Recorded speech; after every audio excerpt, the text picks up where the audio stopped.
Hello everyone, thanks for coming by. Today we're going to take a look at Yaah magazine issue 11. Yeah, so excited. The game in this is going to be Strike for Berlin. It's by Brian Train. This is a what if game. The what if is, what if the fledgling Red Army invaded Germany in 1920? For those who have played Red Horde, that was a tiny battle publishing game. It had a very similar rule mechanic. With this, you can actually link the games up and make like a big campaign. And there's actually a section in the magazine that talks about that specifically. So I thought that was very cool, and I would point that out. We'll come back to the back of the book here in a little bit and look at the rules. But yeah, how to link the game Strike for Berlin with Red Horde 1920. So I thought I would point that out. Super excited. That being said, we'll look at components and the map here in a little bit, but I want to take a look at the magazine itself. This just came out a couple days ago, but I got my copy yesterday, so maybe a day or two ago it came out. It's available. You can purchase it now. You don't have to worry about a pre-order. Also, if you go to the Flying Pig Game website and click the link for issue 11, there's also then a link to the Wargame Vault where you can get a digital copy as well. So then you can take this with you or get yourself the physical copy and get the game. Now, here we've got just some pictures here. Picture of the game, picture from some of the articles that are inside. The game now, the magazine focus is going more towards articles like the game reviews, things like that. You'll probably find fewer interviews with designers. I think there was a survey we ran earlier. I forget exactly when that was, but it seems like a lot of the feedback appreciated more meat as far as just games, fewer scenarios, fewer AARs, things like that. So we're moving towards a lot of reviews, and because of that, then you do get a lot more game coverage. So we're going to have Fields of Fire, South China Sea, Seventh Continent, Hindenburg's Hour, Silver Bayonet 25th Anniversary Edition, Sid Meier's Civilization, Combat Infantry. Now, having just said that, I did sneak in, I say I because I wrote it, a AAR for Combat Infantry, then a Gloomhaven article, and then there's an article, it's a convention roundup. So all written by a lot of great people. I know I say great people. Hopefully I include myself in that, right? Alright, so there you go. There's a table of contents, plus then the last part of the book is the rules for the included game. Now, one thing I will point out as we go through, if you've not seen Yaah magazine before, this is, I don't want to say it's a war game focused magazine. We actually cover a lot of games outside of the war game genre. A lot of this is basically games that we like from across the spectrum of gaming, different companies. We didn't want to limit ourselves because as gamers, we tend to play games from lots of other companies too. So for example, then we've got an article about Fields of Fire 2 2nd edition. That's a GMT game. I want to try this. I'm intimidated by it, only because I read that it's a difficult game to get into, that if you watch like some YouTube videos and you can find some kind of like simplified rules to get you going. But once you get it, I hear it's an amazing game. So that's why I've kept this on my radar. I just have not had opportunity to jump into it yet. But the desire is there. And then we go into the articles. Good three pages there. 3 pages for that. Then we pop into South China Sea. I've always thought this game here in particular, another one I haven't tried yet, but I think it looks absolutely fantastic. This is Compass Games, and I think that this has had some phenomenal looking components. So we've got an article for them, tell you about the game. Then Seventh Continent. I had to admit, now this one I'm not too familiar with at all, but it looks like an exploration game. I think I saw something on one of those Board Game Geek video reviews, and it's a huge game with a lot of components. So this also looks to be like a huge article. How many pages do we have here? So you got like half a page for the intro, maybe half a page, 2 pages, you know, take the little bit of text there, put up here, maybe, you know, getting 2, 3. That's still a good, maybe solid 6 pages of information here on Seventh Continent. So if that's a game you're interested in, we got a nice article on that. Then we pop into Hindenburg's Hour. This is one I wrote up explaining my enjoyment of the game. I did an article for Kido Butai, and I thought Kido Butai was an abstractly brilliant game. Really good.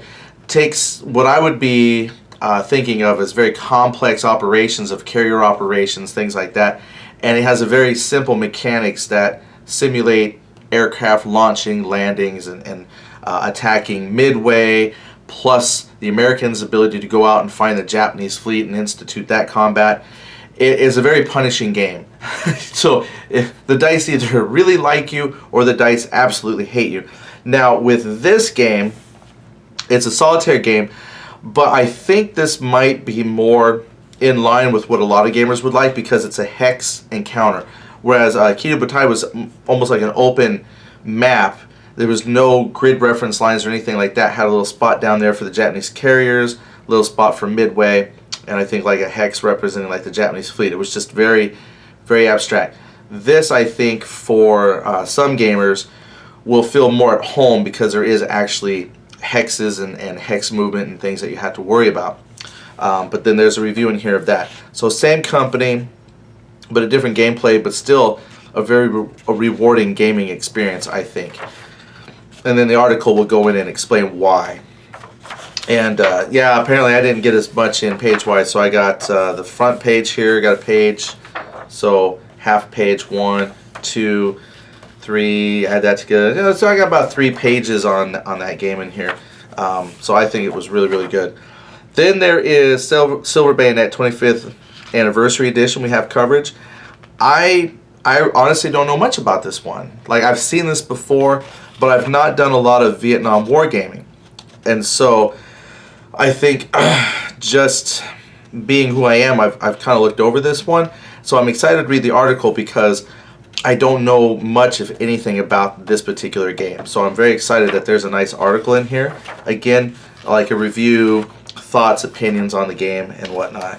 Which I guess a review is kind of thoughts and opinions, right? Then we have, right here, the streamlined design still packs in the fun. This is for Sid Meier's Civilization: A New Dawn. Again, maybe not a traditional war game because we are, you know, we reach out. But I think a lot of people would be really into Sid Meier's Civilization. I like the computer game, and again, this is a particular board game I've not myself played before, but I'm very familiar with the concept. Then we have an article. This is on Combat Infantry by Columbia Games. And I think this is a fantastic rule set. So I'm excited to read the article myself and see how my opinions fall in line with who wrote this one, Roger LaRoe, and just see how we line up on our thoughts, because I thought this was a really, really good game. It's a block game. This is probably, let me look. Yeah, this was, well, I had Urban Operations. That's a block game. So technically, Urban Operations by Nuts Publishing, that'd be my first block game. Excuse me, but that had a mixture of combination of blocks and counters. This, Combat Infantry, is a pure block game. That's it. It's just the maps, blocks, no additional counters or anything like that. I think it's a fantastically well put together game. So, because of that, I then wrote an after action. I'll give you some behind the scenes, I guess, on the after action. Nobody kicked it back to me or told me no, so I'm assuming it turned out okay. I try to write it in a narrative perspective. So instead of just simply saying, you know, certain units from Hex 3-2 move to Hex 3-4, fire. I've read some after actions I thought were kind of dry. So I made an attempt to put a narrative story to this a little bit. Again, just to kind of spice up an AAR. I'm not a novelist or anything like that, so there's not a great deal of detail as far as, you know, so-and-so laying in the mud and, you know, detail of equipment and things. Just more along the lines of putting in paragraph form the AAR. I don't know, I hope that makes sense, but I wanted, excuse me, I wanted to do a little bit more than just simply from this hex to that hex, kind of AAR. I gave every single person in here a name. So all of the American leaders are named, and all of the German leaders are named. I didn't put down individual soldier names. That'd be a lot. But the way the game works is you have, well, let's see, there's actually, it has three companies all together, but you have 3 squads, which goes into a platoon, and then 3 platoons per company. And I think there's an Alpha Bravo Charlie company. So there's potentially a lot of people you could play on the map. And the first scenario, which is what this particular AR covers, I think each side was given, oh shoot, I can't remember. I think it's a company. So was there 3 platoons plus the company headquarters. So there's 4 potential leaders that get to activate. And then what I did, after the company commander and then the 4 platoon leaders had names, then each squad leader had a name. So that way a person could track their progress through the scenario. So I hope that turned out. I hope people like that. If anybody happens to read this, let me know what you think, because I wouldn't mind writing more like that. Then we have a Gloomhaven article, again with pictures of components. And again, lots of writing, several pages there for you. A matter of conventions. This was, I forget which convention this was about, but going behind the scenes, showing some of the games and things that they found there. And then that takes up the first 55 pages. And just in case I did not mention it, there's no ads. Alright, I'm not familiar with how all game magazines operate, but no ads in here. Okay, so we don't take full page ads, maybe in the future, but currently when you get your magazine, it's a good excuse me, a good solid 60, 70 so pages of, you know, things to read, not just ads. So I really like that. Alright, so then you have Strike for Berlin. Yeah, like I said, I think some of the games we've had in the past have been a few pages. This might be, I'd have to go back and look at all the magazines, but this might be just our heftiest set of rules that we put in the magazine. I could be wrong. It's just what it felt like. It just felt like it's pretty hefty. And that's good. I like a game that's got a little bit of meat to it. Plus then, once you read how to link it up, which I have not read how to link Red Horde and Strike for Berlin together, but I think if you learn this system, then you would be able to pick up the other game, and then bam, it would be nice to see exactly what they mean by link up and possibly play a monster game. And then we have several charts. Usually we put charts, I say we as if I have, you know, some creative say in any of this, but usually charts will come separate. I think this is, I don't know how I feel about having the charts inside the magazine. I know some people like to have the charts separate outside the magazine, but I could see how this is also beneficial to keep everything in one place. But I don't think it would be any problem to cut these out if you absolutely needed your charts separate. But then again, having your charts together with your rules, personal preference. And then finally we end with a what makes a war game valid. Always a nice little thought piece. I take it back. Look, there's an advertisement, crowbar, and one here. But as far as in the whole continuity of the book, you've got like one ad and a little blurb. Plus, it's an ad for Crowbar. Let's see. Yeah, this is a solitaire game by Herman Lutman. Some of you know or have heard Herman's name. He does a lot of fantastic stuff. This is, from what I've been told, it's a game in the vein or kind of in the rule subset of In a Magnificent Style, and I think people will enjoy that. It's just interesting that I don't recall a whole lot of games covering Pointe du Hoc, the Rangers at Pointe du Hoc during Normandy, climbing the mountain. Not saying people don't have that as scenarios and whatnot, but I think it will be interesting to play a game where you got to manage your troops moving up the side of the mountain. I'll just say, having read some of the background to the game, you know, the some of the things about .2 Hawk, I'm just absolutely flabbergasted that an operation like this was even thought of. To scale that cliff hundreds of feet up in the air under punishing gunfire, and not even like a large amount of people, but a fairly small group of soldiers. And people, and it's weird because I've seen people argue this. They said, well, it was Rangers, but were Rangers truly elite during World War II? They were more of an off branch. So people will debate how truly special this event was, or how truly special the people were.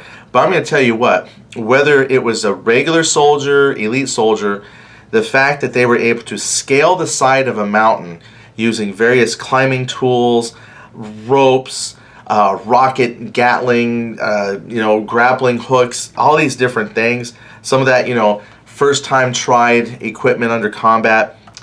This is truly a harrowing story of bravery, because once they finally got up to the top of the cliff, that was part one.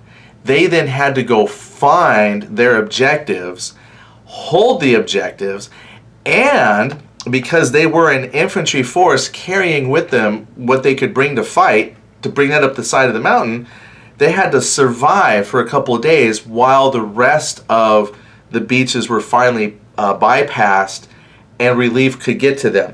At any moment, they could have just been totally driven back, and that just would have been a travesty, but an amazing, amazing story, and we're going to have that in game form. So, super cool. And then right here on the back, though, we do have a combat charts and combat chart explanations. So, quite a bit of information for the game there, and a really cool, then an ad for Old School Tactical 2. Looks like this one was for 2. But yeah, a really cool ad for Crowbar. So keep an eye out for Crowbar. When will this go on Kickstarter? People always ask, when is that going on Kickstarter? Well, we're waiting on Armageddon War to finally get here and get out to everybody. And then I think we're going to get Kursk delivered. It's hard to say between now and when Kursk, I think, don't quote me. People like to quote things.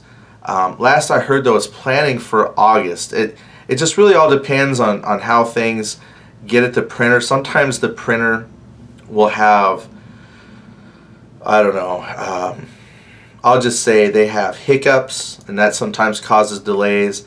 And then if we get printer samples that have problems, that's a delay. But I think the goal was to have Kursk in August. I wouldn't be too surprised if this was maybe after that. I know we'd like to get it going soon, but I think we wanted to try and fulfill at least one Armageddon War Kickstarter before we started anything else. So anyway, that's all here in Yaah Magazine issue 11. Yeah, pick it up, order it, get a physical copy. If you're not able to, get the digital copy, but I think you'll be very happy with the physical copy. Alright, so now let's take a look at the game components. Here's the map. So this is, I think, a little bit bigger than the map we would normally put in a magazine game. I think sometimes you get an 11-inch by 17-inch. I think this is bigger than 11 by 17-inch. So we've got a nice big map in here for you. And for those who are familiar with like maybe Red Horde, I think this is exactly the same size map as well. The rail lines are clearly marked out. That was a very, very important part of Red Horde, using your rail movement to travel to different places on the map to reinforce. It's a huge importance. And so I'm just looking here and I see we have rail lines going all over the place. So it's good to see that. You got your different terrain types, marshlands, forest, very typical things you would expect. And that's actually really, really good. Because again, I have a very strong feeling that if you're familiar with Red Horde, you should be able to pick this up. If you get this first, same thing. Grab this game, learn it, play it. Then you can probably link that up later with Red Horde. And then, again, create that monster game experience. So go for that. So here's a map. Counters. Okay, we talked about that momentarily. But here they are. There's counter sheet 1, counter sheet 2. I thought I would go ahead and clip some of these. Got one here that didn't quite clip. Alright, so I've already been taking these off and clipping them. You get nice rounded corners that way. I'm a stickler for that. One thing, I always check to see how well they come off the sprue. These come off really, really well. Now what do you get? You got a bunch of infantry units, and the way they do tanks, airplanes, we even have train units because there's a lot of rail yards. They provide more of like a combat bonus, so it's not like a separate unit for tanks.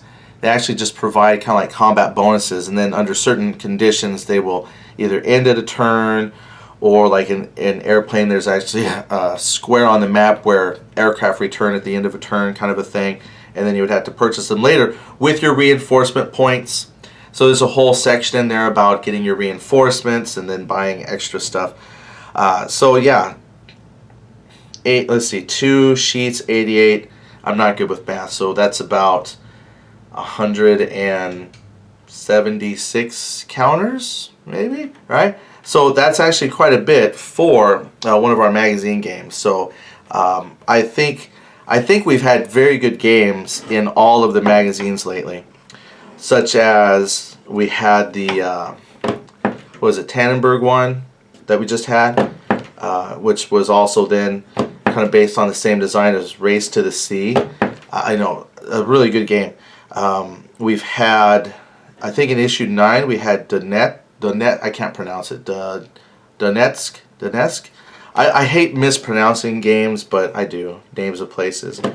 And I've heard mixed things about that one, because that was one of the battle in the Ukraine at the airport, battle for the airport. Some people think it's a really solid game, and then I've had a couple people that debated on if it's too soon to have something like that. But you know, a lot of war gamers, we're kind of historians. We like to talk, debate, and learn. And sometimes I think, me personally, a great way to learn is through, you know, conflict simulation, just to kind of get a feel for what was happening. Plus, that one came with a lot of history behind the game as well. So yeah, if you've never got yourself a Yaah magazine before, I think this would be a great place to start, and then you can go back and look. I do believe all the magazines that we've gotten, they are still available for order. So if you, because I think that some of them we've got on like print on demand. So you know, if you want to get issue 1 should be available for you to get. So you could start there at some point if you want, or just kind of look through see some of the games, because I think issue 4 had a variant of Sticks and Stones, which was one of the first. I think Sticks and Stones was the first game that Mark Walker put out for the Platoon Commander game series that he made. And so issue 4, for example, has a game. It was like an expansion. It's like a standalone game. You could get it and play it, and it used counters, but it was set in that universe of Sticks and Stones, which was kind of like a low conflict kind of World War III type of game. Let's see what else. We had a fantasy game. I think back issue 2, Shadows of the Wield. I think that's actually a Tom Russell design. Tom Russell has done quite a few things also for Tiny Battle Publishing and for Yaah Magazine. He used to be the editor for Yaah Magazine. And Tom Russell, if you're not following him, he's him and his wife run the game company Hollandspiel now. So Yaah Magazine's got quite a bit of a history. So I guess I ended up talking about more than just Yaah issue 11, but a little bit about Yaah itself. So I hope that doesn't bother you too much. But here I am just kind of clipping some counters. But that's probably about it. I guess maybe you want to go back to your life and not watch me clip counters. So if you pick up the magazine, let me know what you think. I'd be very curious to see what people think of you know, the heavy focus on gaming reviews type of things. If people were to voice and say they want to see other types of articles, you know, just let us know. Obviously, we want to make a game that a magazine that people enjoy. So you know, don't hesitate to leave a comment, and I will talk to you later. Thank you so much for watching. Bye.